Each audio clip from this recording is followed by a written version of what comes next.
Doctor A സമ്പത്ത് ആദ്യം സ്ഥാനാർത്ഥി നിർണയം പ്രഖ്യാപിക്കുക, പ്രബലരായിട്ടുള്ള ഒരു പട്ടിക പുറത്തിറക്കുക, അതിന്റെ എല്ലാ മൈലേജും അവകാശപ്പെടാൻ കഴിയുക. അങ്ങനെ നിൽക്കുന്ന ഒരു സാഹചര്യത്തിൽ വലിയ രീതിയിലേക്ക് ആൾക്കൂട്ടത്തെയും ആവശ്യത്തെയും ഉണർത്തിക്കൊണ്ടുവരുന്ന തരത്തിലേക്കുള്ള ഒരു സ്ഥാനാർത്ഥി പട്ടികയിലേക്ക്, സർപ്രൈസ് പട്ടികയിലേക്ക് തന്നെ UDF കടക്കുക, പ്രധാനമന്ത്രിയെ തന്നെ അണിനിരത്തിക്കൊണ്ട് കേരളത്തിൽ തുടർ സന്ദർശനങ്ങൾ ഒരുക്കി തെരഞ്ഞെടുപ്പ് റാലികളിലേക്ക് BJP കടക്കുക. ഒരുപക്ഷെ എല്ലാം ശരിയാകും എന്നുള്ള ഒരു ചിത്രം തന്നെയാണോ നാളെ തെരഞ്ഞെടുപ്പ് തീയതി ഇലക്ഷൻ കമ്മീഷൻ പ്രഖ്യാപിക്കുമ്പോൾ സംസ്ഥാനത്തെ LDF-ന്റേത്?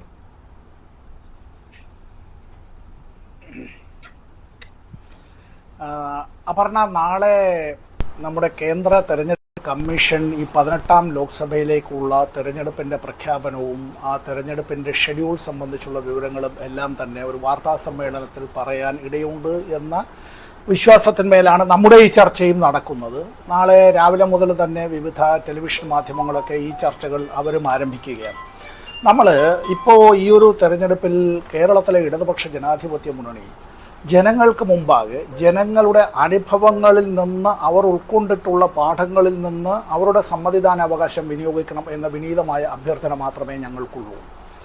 ഇവിടെ ഞാനിപ്പോൾ കോൺഗ്രസിൻ്റെ ചങ്ങാതി പറഞ്ഞതിനെല്ലാം മറുപടി പറയാനായി, ഇപ്പോൾ അത് നമ്മൾ ഒരു തെരഞ്ഞെടുപ്പ് പൊതുയോഗത്തിൽ പറയുന്നത് പോലെയുള്ള അത്തരം കാര്യങ്ങൾ പറയാനുള്ള ആ അധികാരാവകാശത്തെ ഒന്നും ഞാൻ ചോദ്യം ചെയ്യുന്നില്ല.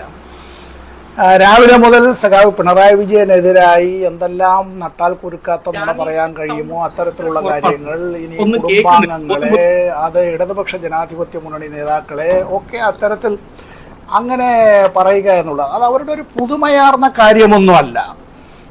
സഖാവ് EMSനെ വിക്കായെ, നമ്പൂരിയെ, കള്ള എന്നൊക്കെ പറഞ്ഞ് വിളിച്ചിട്ടുള്ളവരുടെ പിന്മുറക്കാരാണ് എന്നുള്ളതും, സഖാവ് AK Gopalan Thiruvananthapuram medical college ആശുപത്രിയിൽ മരണത്തോട് മല്ലിട്ട് കിടക്കുമ്പോൾ കാലൻ വന്ന് വിളിച്ചിട്ടും പോകാത്തതെന്തേ ഗോപാല എന്ന് വിളിച്ചവരും, സഖാവ് EK നായരെ, ഞാൻ ആ വാക്കിപ്പോൾ ഉപയോഗിക്കുന്നില്ല, 2 അക്ഷരങ്ങൾ മലയാളം കൊണ്ട് അത് ആ പദപ്രയോഗം വെച്ചിട്ടാണ് നയനാരെ വിളിച്ചത്, മണ്ടാമുണ്ട മുണ്ടശ്ശേരി എന്ന് വിളിച്ചവരും, സഖാവ് അഴീക്കോടൻ രാഘവൻ, കേരളത്തിലൊരു രാഷ്ട്രീയ കക്ഷിയുടെ ഏറ്റവും ഉന്നതനായ നേതാവ് അത്തരത്തിൽ കൊല ചെയ്യപ്പെടുന്നത് അന്നത്തെ പ്രതിപക്ഷ ഏകോപന സമിതിയുടെ കൺവീനറായിരുന്ന ട്രേഡ് യൂണിയൻ നേതാവും CPIM-ന്റെ സംസ്ഥാന സെക്രട്ടേറിയറ്റ് അംഗവുമാണ്. സഖാവ് അഴീക്കോടൻ രാഘവനെ പറ്റിയെല്ലാം പറഞ്ഞ് പ്രചരിപ്പിച്ച് അതെല്ലാം തന്നെ അവസാനം ആ ശരീരം വീട്ടിലേക്ക് എടുക്കുമ്പോഴാണ് നമ്മുടെ നാട്ടുകാർ അറിയുന്നത് എന്തായിരുന്നു അവിടുത്തെ അവസ്ഥ എന്നുള്ളത്. അപ്പോൾ അതെല്ലാം ഇങ്ങനെ പറഞ്ഞ് പഠിച്ചിട്ടുള്ള കോൺഗ്രസ്സുകാർ അവരുടെ ചെറുപ്പകാലം മുതൽ അങ്ങനെ തന്നെ ആയിക്കോട്ടെ. ഞങ്ങൾ ഈ നാട്ടിലെ ജനങ്ങളോട് പറയാനുള്ളത് ഞങ്ങൾക്ക് ഇത്രയേ ഉള്ളൂ കാര്യം, ഇന്ത്യക്ക് മാതൃക കേരളമാണ്. എന്തുകൊണ്ട്? ഒരു വർഗീയ സംഘടനകളും ഇല്ലാത്തൊരു നാട് കേരളമാണ്. മതമൈത്രി പുലരുന്നൊരു നാട്, അത്തരത്തിൽ സമുദായ സാഹോദര്യം അത് പുലരുന്നതായ ഒരു നാട് കേരളമാണ്. കേരളം നേടിയിട്ടുള്ള ഒട്ടനവധി നേട്ടങ്ങളുണ്ട്. ആ നേട്ടങ്ങൾ പലർക്കും അസൂയയായി വരുമ്പോൾ അവർക്ക് വല്ലാതെ അതൊരു ഈ ഇറിറ്റേഷനായോ ചിലപ്പോൾ അവർക്കൊരു അറഗൻസായോ ഒക്കെ വരാം. എന്താ അത്തരം കാര്യങ്ങൾ? ഇന്ത്യയിൽ ഏറ്റവും കൂടുതൽ പ്രതീക്ഷിത ആയുസ്സുള്ളൊരു സംസ്ഥാനമായി കേരളം, ഇന്ത്യയിലെ ഏറ്റവും കുറവ് മാതൃമരണ നിരക്ക്, ഏറ്റവും കുറവ് ശിശുമരണ നിരക്കുള്ളൊരു സംസ്ഥാനമായി കേരളം. ഇവിടെ സാമൂഹ്യ സുരക്ഷാ പദ്ധതികളുടെ കാര്യത്തിൽ ഇന്ത്യക്ക് മാതൃകയായത് കേരളമാണ്. എൻ്റെ അധിക സമയം ഞാൻ അവതരിക്കയില്ല, അപർണ ഇടപെട്ടോളൂ ഈ കാര്യത്തിൽ.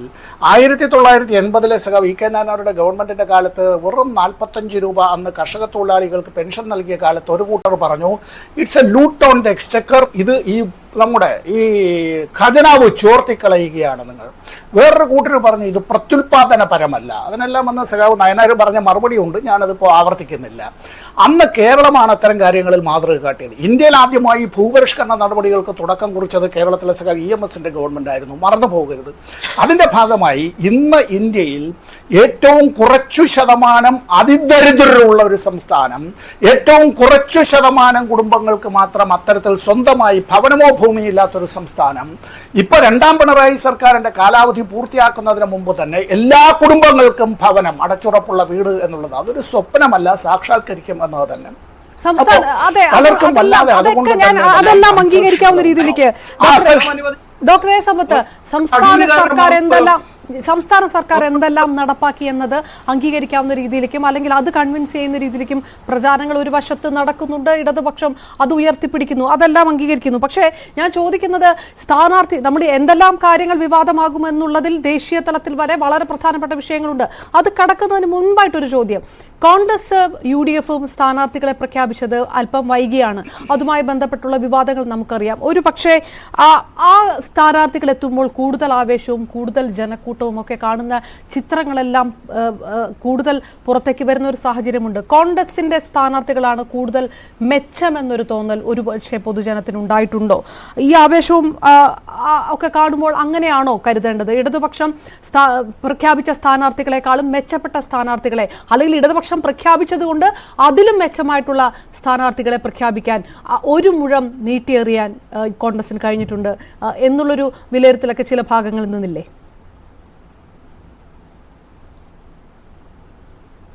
ഞാൻ UDFിൻ്റെയോ കോൺഗ്രസിൻ്റെയോ അല്ല BJPയുടെയോ NDAയുടെയോ സ്ഥാനാർത്ഥി പട്ടികയെ വിമർശിക്കാൻ ഞാൻ ആളല്ല. ഞാൻ അത്തരത്തിൽ വ്യക്തിപരമായ ഒരു പരാമർശത്തിന് ഞാൻ പോകുന്നുമില്ല. അതിന് ഈ തെരഞ്ഞെടുപ്പ് നടക്കുമ്പോഴും അത് കഴിഞ്ഞാലും ഞാനില്ല. ഇവിടെ LDFിൻ്റെ സ്ഥാനാർത്ഥികൾ ഏറ്റവും മികച്ച സ്ഥാനാർത്ഥികൾ തന്നെയാണ്, വിജയിക്കാൻ തന്നെയാണ് നിർത്തിയിട്ടുള്ളത്. ഇവിടെ കേരളത്തിൽ ഞങ്ങൾ വളരെ ഉജ്ജ്വലമായ വിജയം നേടുക തന്നെ ചെയ്യും. ആ വിജയം എന്നുള്ളത് ഇന്ത്യയിൽ നിന്ന് അധികാരത്തിലുള്ള BJP നേതൃത്വത്തിലുള്ള ഗവൺമെന്റിന്റെ ജനവിരുദ്ധമായ നടപടികൾക്കെതിരായി, ജനദ്രോഹ നയങ്ങൾക്കെതിരായി, നമ്മുടെ ഈ രാഷ്ട്രത്തെ വിറ്റുതുലയ്ക്കുന്ന നയങ്ങൾക്കെതിരായി, ഈ രാജ്യത്ത് അഴിമതി സ്ഥാപനവൽക്കരിക്കപ്പെടുക, ഇൻസ്റ്റിറ്റ്യൂഷണലൈസ് ചെയ്യപ്പെടുക, ലെജിറ്റിമൈസ് ചെയ്യപ്പെടുക, corruption is being legitimised, legalising the corruption അല്ലേ? അപ്പോൾ അത്തരം കാര്യങ്ങളിൽ even toppling the values of the constitution എന്ന് പറയുന്ന നിലയിലേക്ക് ഇവിടെ സുപ്രീം കോടതി തന്നെ ഭരണഘടനാ വിരുദ്ധമെന്ന് പ്രഖ്യാപിച്ചതായിട്ടുള്ള ഇലക്ട്രൽ ബോണ്ടുകൾ, അതുമായി ബന്ധപ്പെട്ട മുഴുവൻ വിവരങ്ങളും പുറത്ത് അങ്ങനെ കൊണ്ടുവരണമെന്ന് സുപ്രീം കോടതി തന്നെ ആ വിധിന്യായത്തിൽ പറയുമ്പോൾ സ്റ്റേറ്റ് ബാങ്ക് ഓഫ് ഇന്ത്യയെ കൊണ്ട് ഇത്തരത്തിലുള്ള ഈ ഒരു പ്രത്യേകതരം നാടകം നടത്തുക, ഇങ്ങനെ ഒരു പാവകളി നടത്തുക, ഇതെല്ലാം ഇവിടെ ഈ കേസ് കൊടുത്തതിൽ തന്നെ അവിടെ ജസ്റ്റിസ് ഭൂഷന്റെ വിധിന്യായത്തിൽ പറയുന്നുണ്ട്, എ പെറ്റീഷണർ പൊളിറ്റിക്കൽ പാർട്ടി ഞങ്ങളുടെ മുമ്പിലുള്ളത് CPIM മാത്രം ഒരു പൈസ പോലും ഇലക്ട്രൽ ബോണ്ടായി അങ്ങനെ കൈപ്പറ്റിയിട്ടില്ല എന്നുള്ളത്. ഇത് നേരത്തെ തന്നെ ഞങ്ങൾ ചോദിച്ചതാണ് പാർലമെന്റിലും പുറത്തും. അത് എന്നിട്ട് അംഗീകരിക്കാത്തത് കൊണ്ടാണ് ഞങ്ങൾ ഇത് സംബന്ധിച്ച് സുപ്രീം കോടതിയിലേക്ക് പോകേണ്ടി വന്നത്. ഞങ്ങൾ ഏറ്റെടുത്ത ദൗത്യങ്ങളിൽ ഇപ്പോൾ ഈ ഫെഡറൽ സംവിധാനത്തിന്റെ കടക്കൽ കത്തിവെക്കുന്നതിനെതിരായി ഡൽഹിയിൽ നടത്തിയതായിട്ടുള്ള ഒരു പ്രക്ഷോഭവും അത് സുപ്രീം കോടതിയിൽ ചോദ്യം ചെയ്തതും മാത്രമല്ല, ഇന്ത്യയിലെ സ്ത്രീത്വത്തെ അപമാനിക്കുന്നതിന്റെ അങ്ങേയറ്റത്തെ ഏറ്റവും ഭീകരമായ കാഴ്ചയില്ലേ ബിൽക്കിസ് ബാനുവിന്റെ കേസിൽ? അത്തരത്തിൽ ഒരു സ്ത്രീയെ, അല്ല അപർണ, നമ്മളെല്ലാവരും ഒരു അമ്മ നൊന്തു പറ്റതല്ലേ നമ്മളെല്ലാവരെയും? ഒരു സ്ത്രീയെ, ഒരു കൊലപാതകത്തെക്കാൾ ഭീകരമല്ലേ ബലാത്സംഗം എന്നുള്ളത്? കൂട്ടബലാത്സംഗം എന്നുള്ളതിനെ എന്താണ് പറയേണ്ടത്? മോസ്റ്റ് ഹീനിയസ് ക്രൈംസ് അല്ലേ? അങ്ങനെയല്ലേ പറയേണ്ടത്? വക്കീലന്മാരുടെ ഭാഷയിലല്ല. ഇതിനേക്കാൾ ഭീകരവും നിന്ദ്യവുമായിട്ടുള്ള മറ്റൊരു ഏതെങ്കിലും നടപടിയുണ്ടോ?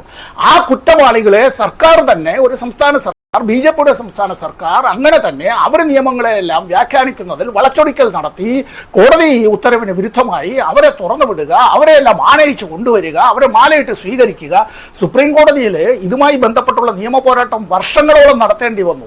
ഒരു സ്ത്രീ ഞാൻ ഇന്നാരാണ് എന്ന് അവരുടെ വ്യക്തിത്വം തന്നെ തുറന്ന് അവർ പറയുകയാണ്. അല്ലാതെ അതിജീവിത എന്നോ അല്ലെങ്കിൽ നിർഭയ എന്നോ ഒന്നുമല്ല. ആ സ്ത്രീ പറയുകയാണ് ഇന്നതെല്ലാം സംഭവിച്ചു എന്നുള്ളത്. സുഭാഷിണി അടക്കമുള്ളവർ നേതാക്കൾ നടത്തിയതായ ഒരു പോരാട്ടമുണ്ടല്ലോ, ആ പോരാട്ടത്തിൽ കൂടെ നിന്നവരുണ്ടല്ലോ. ഇവിടെ BJP എന്തായിട്ടാണ് നമ്മൾ കാണേണ്ടത്? ഇന്ത്യൻ സ്ത്രീത്വത്തെ ഇതുപോലെ അപമാനിച്ചവർ. ഇനി വേണമെങ്കിൽ BJP പറയും യു ഷുഡ് അപ്രീഷിയേറ്റ് അസ്. എന്താ ഈ കുറ്റവാളികൾ കീഴടങ്ങിയതിനാ? അതാണോ അപ്രീഷിയേറ്റ്? ഈ വിഷയങ്ങൾക്കൊക്കെ ദേശീയ തലത്തിൽ അത് പൗരത്വ പ്രതിഷേധമായാലും, പൗരത്വ നിയമ ഭേദഗതിക്കെതിരായുള്ള പ്രതിഷേധമായാലും, ഇലക്ട്രൽ ബോണ്ട് വിഷയമായാലും, ബിൽക്കിസ് ബാനു കേസായാലും, ഈ വിഷയങ്ങൾക്കൊക്കെ ദേശീയ തലത്തിലുള്ള പ്രാധാന്യത്തെ ചെറുതാക്കി കാണുന്നില്ല. ഇത് എത്രത്തോളം ഇടതുപക്ഷത്തിന് ദേശീയ തലത്തിൽ ഇത് അഡ്രസ് ചെയ്യാൻ കഴിയും ജനങ്ങൾക്കിടയിൽ എന്നുള്ളത് ഒരു ചോദ്യമുണ്ട്. കേരളത്തിലാണെങ്കിൽ ഈ വിഷയങ്ങൾ, കേരളത്തിലെ വോട്ട് ബാങ്കും കേരളത്തിലെ തെരഞ്ഞെടുപ്പ് പ്രചാരണത്തിൽ ഇതെത്രത്തോളം വിഷയമാകുന്നുണ്ട് എന്ന് മറ്റൊരു ചോദ്യം കൂടിയുണ്ട്. ഞാൻ താങ്കളിലേക്ക് തിരികെ എത്താം. Doctor A Sampath,